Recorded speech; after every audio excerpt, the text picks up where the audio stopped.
We live in a culture where you are unlikely to experience birth unless it is the birth of your child, whether it's you, the mother, or your partner.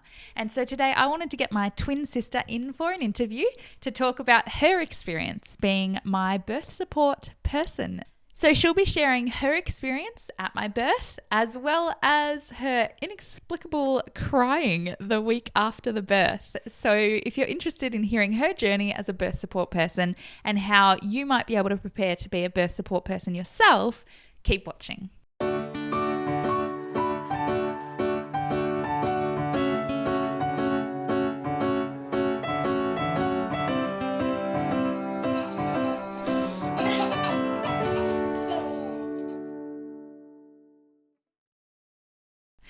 Okay, to get us started, just introduce yourself to the audience. All right, guys. My name is Sarah. I'm Liz's identical twin sister. I work as a personal trainer down at Result Based Training in North Melbourne. I've been there for just over a year and I love it. In my spare time, I study exercise science and psychology at VU.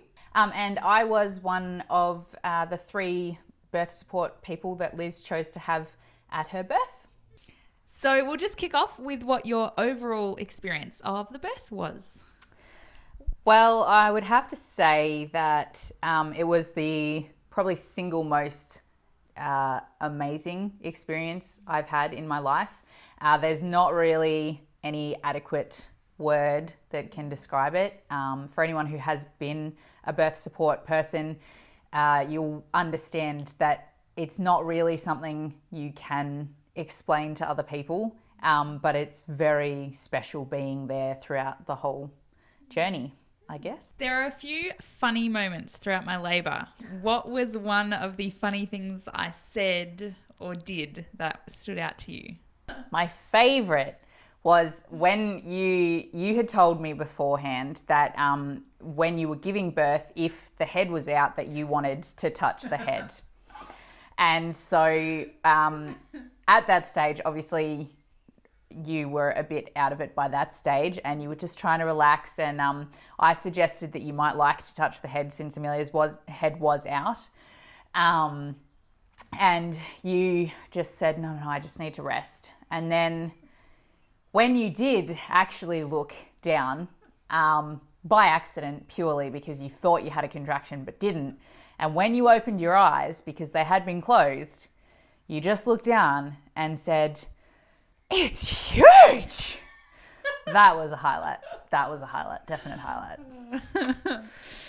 Yes, that was very funny. Yeah. I had been told I would have a small baby, so seeing a very, very large head was quite the shock. Yes, my whole labour I had been coaching myself and saying, it's okay, I've got big hips, small baby, we can get this out, this will be fine.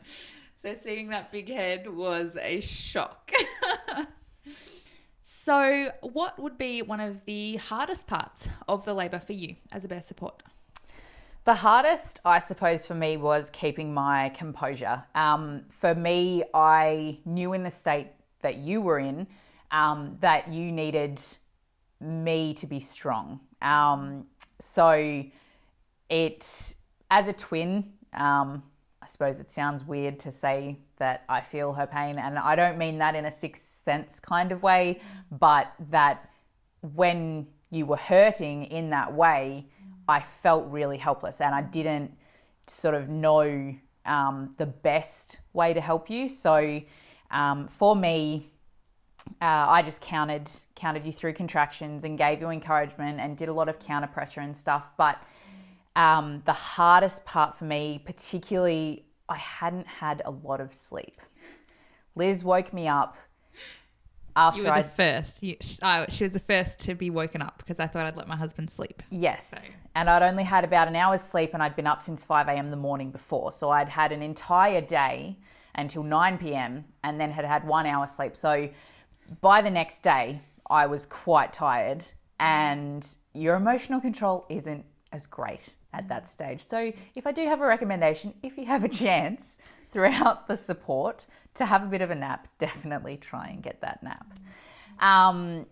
Yeah, so for me, it was emotional control. And I composed myself pretty well. Like, I remember talking to you after the birth, and you sort of said how great it was that mum and I were so together. And I was like, yeah, but I was actually an emotional wreck. Like, but I knew that I had to keep it together for you. So, and that's fine. And I did do that. I think we ended up, I got one sleep in, short sleep for a couple of hours. And that certainly helped after that. It was a little easier to take. It is a bit of an emotional roller coaster, the labour process. Yes, we will get up to more of that in a minute. Sarah's got some pretty interesting stories to share there. So one thing that she mentioned was getting some rest. And I actually thought that I was in active labour a lot longer than I was because I had posterior backache labour. And my whole team was very hands-on, doing lots of counter back pressure. And I think the total labour was 21 hours. And so they were exhausted. And so it got to about 17 hours in, and the midwife did another check and discovered I hadn't progressed at all. And mum was like, oh no, it's going to be a really long night. So that was the point at which they started having some sleep. And I think Sarah probably got the longest sleep because she was exhausted. But they just each had a little nap. And so early on in the labour, as a birth support team, if you can, get some rest, because particularly through the transition and the pushing and all that, like, that's when really I needed her hands on. Before the birth, we had talked about the fact that you probably wouldn't want to watch the actual birth happen. So I would like you to talk about that experience and watching the birth occur. So obviously, what were we, 20? 20. I was 20. Yes, we were 20. We were 20. So as a 20-year-old, I didn't really fancy actually watching my sister give birth. It just wasn't something that I thought I would be at all comfortable with. So we had discussed that beforehand. Like, Liz had told me the things that she wanted me to do filming wise, because I was filming, and I had said to her that when the time came, she had let me know that she wanted to be in the birth pool. So I said I'd just sort of hang out and give her encouragement up the head end. And I did actually start, like, once she was in the pool, I started up by her head. And then by the time she was pushing, Mum was like, oh, I can see hair. I can see the head. And I was like, where? Show me. And then after that, I just full frontal. Yeah. So at the time, you don't think about it like that. It is a miracle to see a baby's head coming out of places you didn't think you'd want to see. But you don't, like, at that stage, that's not at all what goes through your mind. And so that was definitely something that I wasn't expecting. But I loved seeing her actually be born, and that was a really special moment. So I'm glad I did. Now, you had a very interesting journey after the birth. And so let's talk a bit about that, what you experienced after the birth, because I think as birth support people preparing for a labour, you might think about the labour and how to help the woman, but not realise that there's actually a lot going on after the birth occurs. Yeah, so for me, I guess I didn't think about the impact it would have on me. I just kind of, I'll be there, I'll support you. But I underestimated the emotions that would come with it. I hadn't had a lot of sleep, and I went to my personal training course. So I was in front of these people that I had just met. I just let the teacher know that I would probably be a little out of it for the day. And just being polite, she asked why, and I just said, oh, my sister gave birth. And then by that stage, I was just in full-blown tears, and she was like, is everyone okay? I was like, yes, it was a beautiful birth, and the baby's fine, and she's fine. I just haven't had any sleep in like 4 days. And I was just crying, and yeah, I didn't sort of expect that really extended effect on my emotions, and little things like I would put the kettle in the fridge, and it was like I had been through the labour myself. Thank you very much for sharing. I think that will help a lot of other people. As I said, we don't experience birth very often in our culture. And so to know that that kind of thing is normal, I had the opportunity recently to be a birth support person, and I found the same thing about a week after the birth. I was still trying to kind of process it because it's this amazing thing that's happening, but it's a really big thing. It's a really huge thing to see someone that you love in pain. I think it's also worth discussing how you prepared for the birth as a birth support person, knowing that you'd be at the labour. What did you do? Well, we had various conversations leading up to the birth. I had read Juju's birth skills book because... Which is a great book. I highly recommend Birth Skills by Juju Sundin. I felt prepared for a labour. But it was great because it gave an overview of different techniques and just ways to get through the pain and through the labour that I could then reinforce. One of the techniques in the book was vocalization, which I'm a very vocal person, but I didn't sort of comprehend that myself. So Mum really took on that role. She has obviously laboured before, and she was really good. She would mimic the way that she wanted Liz to vocalise, and Liz certainly found that really helpful. And Mum felt ridiculous. Like she said at one point, she was like, you know, is this actually helping? Because otherwise I'm going to stop. But it was, and Liz was really encouraged to actually connect with her voice and to actually use vocalisation. So for me, Juju's book was about getting different ways that we could help. And we didn't necessarily use all of them, and we didn't use them all the time, but it did mean that we had different options throughout the labour, and it goes on for a while. So you want different things under your belt. I suppose the one thing I felt I missed out on was that the rest of the birth support team had a session with a physiotherapist. She's a Pilates physiotherapist instructor, and they went through good birthing positions and stuff. I was overseas at the time, so I missed out on that. So as a 20-year-old, I didn't have much of an understanding of birth. So a big thing for me was learning what was actually going to happen. And I don't mean literally the birth, I mean all of the things surrounding it. So Liz did all the research, but she let me know, you know, the different situations in which she would want to go to hospital, whether she wanted skin-on-skin contact, and how. So basically a birth plan, but she allowed me she described things and she told me about them. She told me what they were, and then things that I didn't really understand, I would go and research myself. So I did my own research because I wanted to know if I was going to help, I wanted to know what the options were.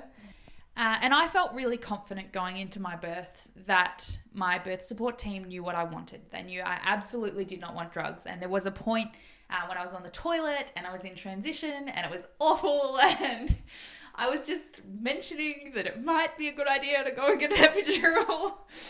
And Mum and Sarah both knew to encourage me away from that. They both knew I'm not going to get out of the birth and be like, you should have let me get an epidural. Like, I didn't want that. But some mums might. They might be, you know, if they're asking for an epidural, they want it. So you need to talk to your woman that you're going to be supporting and ask her what she wants, because that's ultimately what it comes down to, is knowing the decisions that she's made and how you can support her through that and to help her feel empowered as she makes decisions. There are a few things that I did change my mind on. We practically had a party afterwards. We invited so many people around, and that was completely off script, completely unplanned. I was off with the midwives. The baby was being handled by all these other people. And it wasn't an issue to me at the time. So recognizing that there's going to be a bit of flexibility, but knowing the wishes ahead of time and then being able to work with that. Thank you so much for coming and sharing your side of the story today. And thank you so much for watching. I hope that this has been really helpful for you and that it will be helpful as you prepare to go into labour, either as a woman or as the birth support team. So if anyone wants to stay up to date with what you're doing, she's an awesome personal trainer. She started helping me with fitness and food and health and all that. And where can people find you? Thanks for having me today, guys. I'll be launching my own website soon. So if you want to stay up to date with fitness tips for women and eventually postpartum tips as well, then head over there now. It's sarahcan.com, and you can subscribe to my email list where I will send out an email once the website is launched, and you can access a whole lot of free content. Thank you for being here. And I will see you in next Monday's video. Bye. Hold the microphone. Don't eat it. Don't eat it. Yeah. Don't eat it. Let's not eat it. Okay? You have to be looking normal as well. I know. I think I was laughing at the start of your intro. This is so much harder with two people. Anyway, I was like, cut that out. Cut it out. Anyway, okay. I made a few funny faces. Yeah. For anyone who has been I can't say birth. I just can't say birth. That could be an issue on a video about birth. A little bit. Potential hazard. Deep breaths. Okay. Man, anyway, it's awkward having you here. I feel like I'm being watched. Okay. I wanted to also talk about how you prepared for the birth, what you did as a birth support person to get yourself ready, and the kind of processes you went through as you prepared, knowing that you would be at the labour. That was a really long-winded way of asking that. Yeah. Let's just redo that. Get a normal face on. I promise I'll do it right this time. Thank you for being here. And I will see you in next Monday's video. Bye. Oh God, I did the wave. I hate the wave. She's been watching all my videos and she's like, you look stupid. Don't wave like that.